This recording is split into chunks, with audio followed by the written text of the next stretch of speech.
takes me about 30 minutes to get there. I know it's a little loud here in the truck, so I'll try and talk loud. I do intend on getting some microphones so you can hear me better. So for now, I'll just try and talk as loud as I can.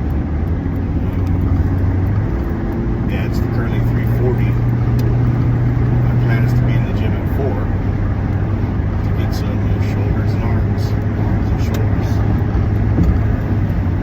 So just real quick, I just kind of wanted to touch on something so I can throw it out there and get it out of the way. I'm going to say because of my age, I'm not saying it only happens to people my age, but I do suffer with a bad shoulder. And I call it an injury, but it's not an injury. These injuries are something that happen, they heal, you get through them, you move on. It's more or less something that happened over a long period of time. I wore out my left shoulder, so my left shoulder's worn out. I think I did it, doing excessive steep incline bench when I was younger. I think it's really what did it in, doing bench press 3 days a week on that high incline. It just overexerted it. And just strictly putting the rotator cuff in compromising positions over time for a long period of time, slowly but surely damaged it. And let me tell you, I know you guys are probably sick of hearing this, but it's the truth. You may not feel it today, you may not feel it tomorrow, but if you keep putting your shoulder in those compromising positions and just not considering being smart about it, I know it's hard because you don't feel the pain, but once the pain is there, it's too late. It's already there. In other words, I'm okay on shoulder days, but chest days, my shoulder kills me. By the end of the workout, it's screaming. It hurts so bad, but I have to deal with it because I'm not going to let it take away what I love, and that's lifting. That's something that I'm just not going to give up. So I just deal with the pain. Shoulder days, chest days are tough. So now that that's out there, I don't want to talk about it anymore, but just know that I do have a bad left shoulder. My right one's fine. My left one's worn out. So, touching on shoulders, today we'll talk about shoulders. We'll leave triceps and biceps for another day. Shoulders are, for me, I'm not saying you have to do this, but I no longer do any pressing motions because that's what hurts them. That's what hurts my left one anyways. The pressing motions are very tough on it. So due to that, I do laterals. So I do side laterals and rear laterals, for the front of the side and the rear delt. You have your 3 heads. You have just like most muscles contain 3 heads, most muscles. So your delts have your front delt, your side delt, and your rear delt. Your front delt is obviously getting work in pressing motions, which military presses, those are great. So if you're going to do a military press, I highly recommend doing them in front of the body. When you start doing them behind, I used to love doing them behind. You start doing them behind, that's when you start putting that rotator cuff in a compromising position where in time it will wear it out. Do your military presses in front of the body. Dumbbell presses are fine because they're kind of in the front of the body anyways. So I do, each shoulder day I do two side delts and 2 rear delts. That's what my shoulder days consist of. So, I'll either do dumbbell lateral raises, side lateral raises, or, rear dumbbell lateral raises, or I'll go to the pulley and I'll do it on the pulley. I have a few other exercises I'll show you for rear delt. Maybe the reverse fly machine, that's a really good one. And there's so many exercises you can do for shoulders. It's a very versatile muscle. There's just so much. And I'm going to share a lot of that with you guys, a lot of the stuff I've discovered over the years. Let me tell you, I really got creative once I started working out from home. You don't have a lot of equipment, so you got to get creative with dumbbells. So I came up with a lot of good exercises using dumbbells and stuff like that. Upright lateral raises, barbell raises, those are a really good one for side delts. Yeah, I don't know. So it's your choice if you want to throw in some pressing motions because, it's a good compound exercise. You're doing dumbbell presses or barbell presses, military presses, because you're hitting your tricep. That's the one thing I do miss about not doing military presses. I used to really like to throw those 45s on each side and just hit them hard, because that one really activated the triceps, not just the shoulders. I really missed that one, but it got to the point where it hurt so bad, it just didn't make sense anymore. So if you can do them, do them. Yeah, I mean, there's not really a lot to say today about shoulders. I just kind of want to get the injury out of the way so I don't have to cry about it anymore. I'm not going to ever talk about it anymore. Enough with that, let's move on and get to the meat and potatoes, the good stuff, the stuff that actually feels good. Do some side laterals, do some rear lateral raises, where you lean over and do your rear flies with dumbbells. You want to do light to moderate weight. There's no need to do heavy weight. Light to moderate weight is fine. Shoulders are a small muscle. You don't have to use heavy weight. I guarantee you, if you do, like I said, may not happen today, may not happen tomorrow, you're going to hurt. So just leave the heavy weight out. Up the reps. Half reps are a great tool at the end of your set. If you want to just do your maximum amount of reps, and then at the end pump out 3 or 4 little small half reps just to finish off the muscle. That way I know there's some, obviously when you don't have a spot, like shoulders, you're not going to need a spot. You can't go to failure, so just half rep. Go until you can't do anymore, and then half rep the rest. That's it. It's a great tool, I'm telling you. You'll notice good results doing it that way. I know I did. Yeah, I'm going to leave it at that for now, so I can focus on my driving here. Have a great morning. I will. Enjoy some time in the gym. I don't know about you, but when the evening comes, I get excited because I know I get to go to the gym the next day. So I think about, what am I going to do tomorrow when I get to the gym or when I get home? And I get excited.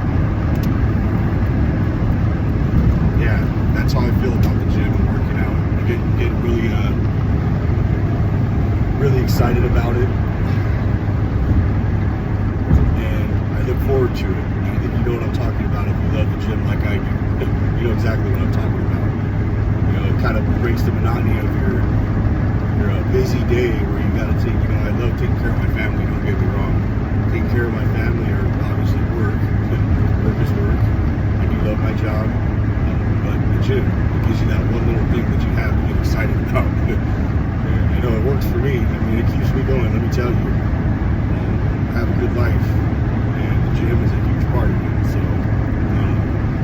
there's enough about that. Stay strong, keep it hardcore.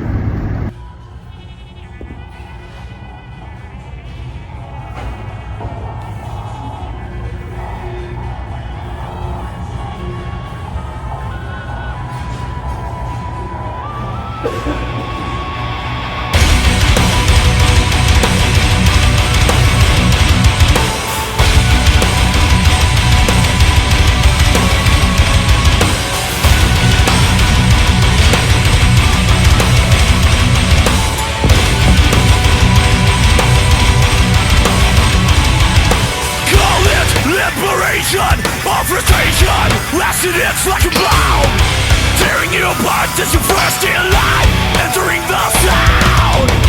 Watch how it runs, a nerve-wracking resistance. Watch how it burns, a venomous script getting formed.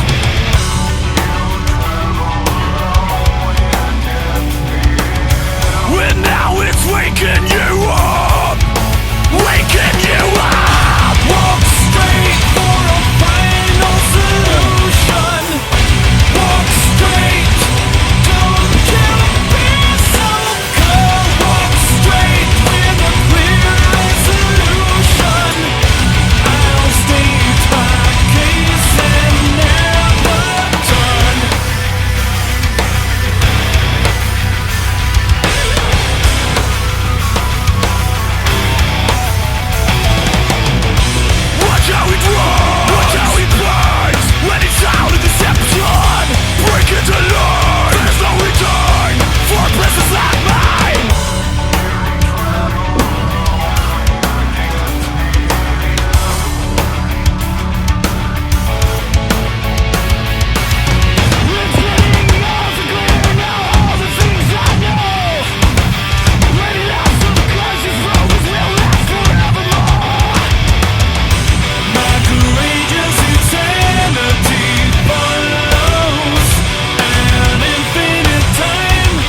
breakfast time.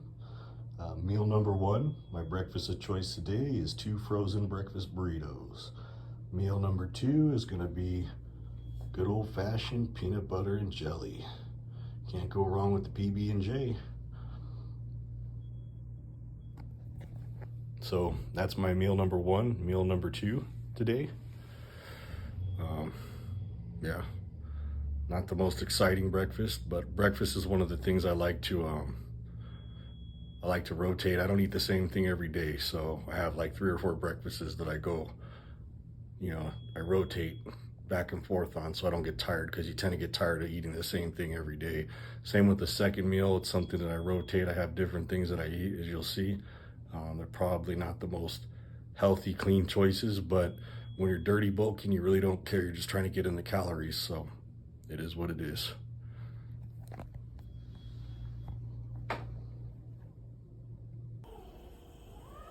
Meal number 4, one of my personal favorites, top ramen. Say what you will, stuff is the best stuff ever, I swear. I love it. I eat almost every day, and it's a high sodium treat, I guess you could say, but I don't care. I love the stuff. Comfort food for me. It's salty, warm, obviously not the healthiest thing in the world, but if you like it, you like it, and it's more calories. It's not, 1 pack is not much of a meal. I should be eating 2, but I ate my 2 meals this morning that you saw, my 2 breakfast burritos for breakfast. Then I had my PB&Js for a second meal at 8 o'clock. So I had my first meal at 5, which was the burritos. Then at 8 I had the peanut butter and jelly. Then at 11 I had my yummy chili mac that I prepped, and man, what a challenge that was. It felt like 3 pounds of food, but I got it all in. Now I'm home. It's almost 5 o'clock. We eat a late dinner, so I'm gonna count this as a meal number 4, and then probably about 7 or 8 we'll eat our dinner, whatever that is. We're probably gonna have tacos or burritos tonight with turkey meat, so that'll be my 5 meals. I don't plan on tracking my macros. I don't feel that it's necessary. If you want to drive yourself crazy doing that, be my guest. I don't think it should be that complicated. Just eat your meals. Enjoy yourself doing it. Yeah, eat your meals. I'm not saying tracking macros is a bad thing. I'm a simple-minded person, and I don't think it needs to be that complicated. I think just eat your meals and enjoy yourself. Don't drive yourself crazy. To each his own. That's the way I do things.